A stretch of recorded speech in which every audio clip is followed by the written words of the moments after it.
Hello there. Let's talk about acne vulgaris. I'm Nelton Tobias.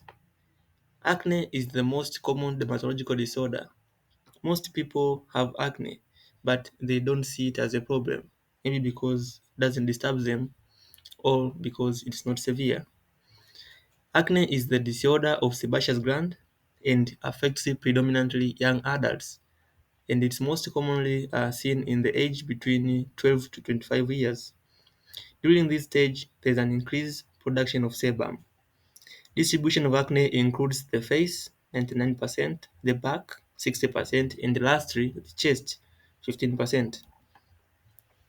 The exact cause of acne is not known, but acne has been seen to be influenced by some factors such as genetic factors, physiological and environmental factors. In genetic factors, acne is found to be familial, but the mode of inheritance is not clear. And here, sebaceous gland exhibit unusual sensitivity to androgens, such as enhanced end organ sensitivity. In physiological and environmental factors include premenstrual flares, which is 70%. This is seen when women are at the time when they start to enter in menstruation, the stage before menstruation. Here, women develop acne. The other factor is excessive sweating, oil-based cosmetics, and occupation. So here in this factor in occupation, there are people who are in this kind of occupation whereby they are exposed to chemicals. Those chemicals includes there is coal tar derivatives and cutting oil based chemicals.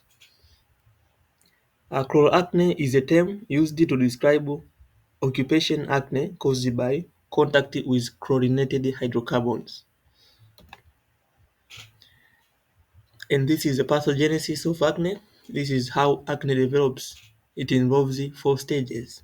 The first stage is increased sebum production, followed by colonization of bacteria, hyperconification, and inflammation. So during the first stage, there is an increased sebum production due to various reasons. One of it being maybe increased sensitivity of sebaceous gland to androgens, and leads to increased sebum production. So during the second stage, which is colonization of bacteria, there's a multiplication of bacteria. In the skin, there's a bacteria called uh, Propionibacterium acne, and this is a normal flora at this site at the dermis. So because there's an increase in production, the bacteria feeds on the sebum and multiply. These bacteria produces chemicals. They produce protease, which is an enzyme which breaks down the triglycerides at that site and leads to production of free fatty acids. And these free fatty acids contribute to inflammation. But also these bacteria produce other chemicals such as hyaluronidase and other chemotactic factors which augment inflammation.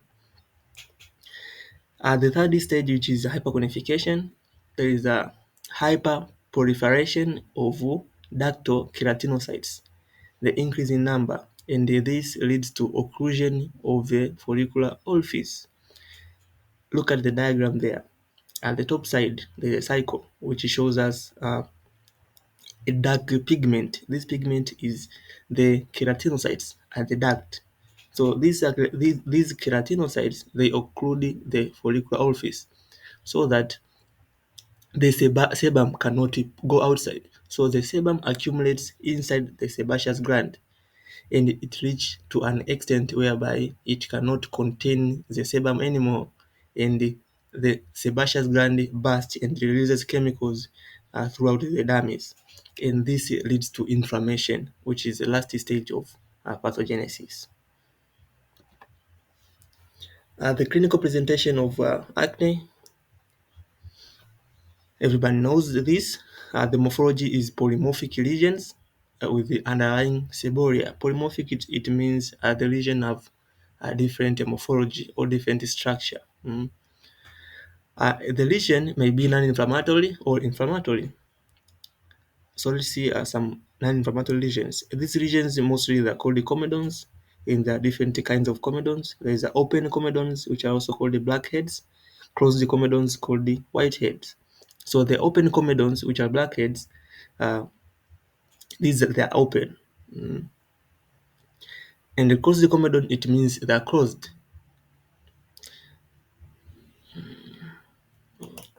The other comedone is sandpaper comedones and the macrocomedones.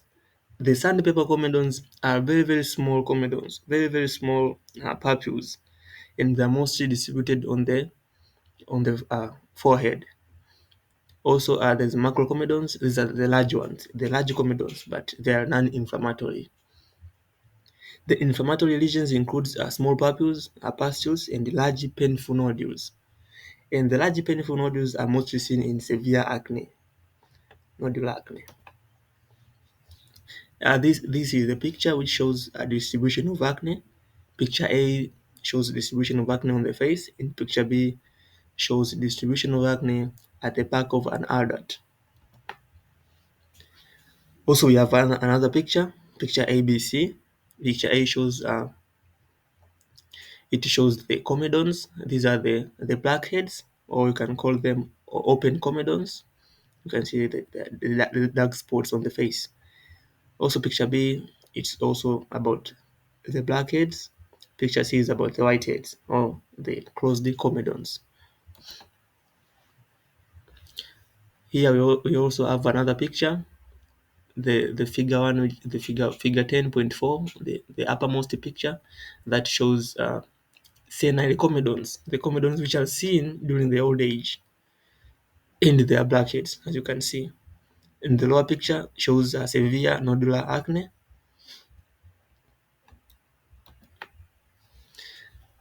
The treatment of acne is categorized into two parts. There is non-pharmacological and there is pharmacological treatment.